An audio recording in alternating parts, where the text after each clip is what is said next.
the epicenter of espionage during the Cold War. Berlin today once again the centre of a Secret Service sting. The target, a British national working in the British Embassy, accused of spying for Russia. Arrested yesterday in Potsdam outside Berlin, a 57-year-old local contractor identified only as David S. His workplace and home have been searched. We take the information that the detained person's intelligence activity was carried out on behalf of a Russian intelligence agency extremely seriously. Spying on a close ally on German soil is absolutely unacceptable, and we are in full solidarity with our British friends. In a statement, the German Federal Prosecutor's Office said David S. was suspected of having worked for a foreign secret service since at least November 2020. That on at least one occasion he forwarded documents to a representative of a Russian intelligence service, and that in return the accused received cash. Today, silence from the spy catchers of Thames House, but some details have emerged.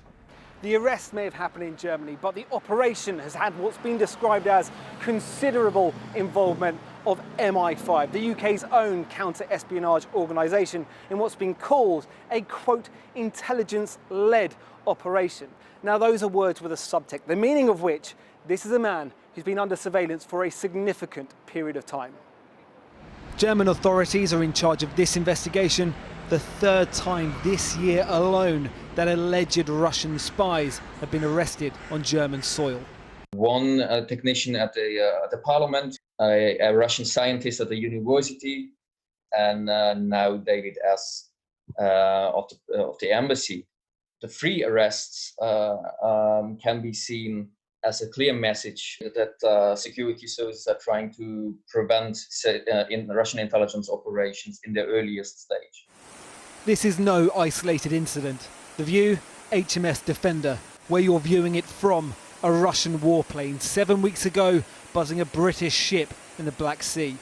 And 2018, when the deteriorating relationship between Russia and the West played out on the streets of Salisbury with lethal consequences.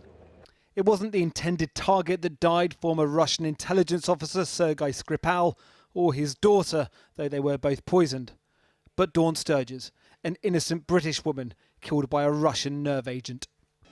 The two men alleged to have committed the crime claim they were simply tourists. Russia have always denied they were behind the incident. These are your real names?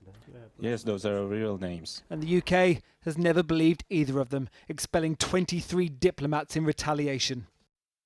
The UK government has so far not commented on today's case. The public statement, it's a police investigation. The private fear, more evidence that a Cold War of yesteryear is heating up.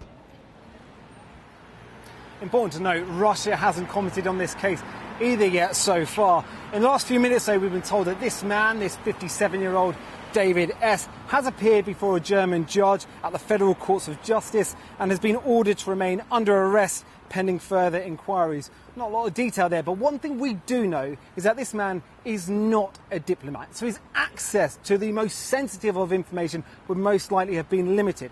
That's not to say, though, that what he could have had access to would be inconsequential. Any details passed on to Russia, security protocols, profiles of high-ranking diplomats, any of that can be of importance. Any of that passed on is a significant crime.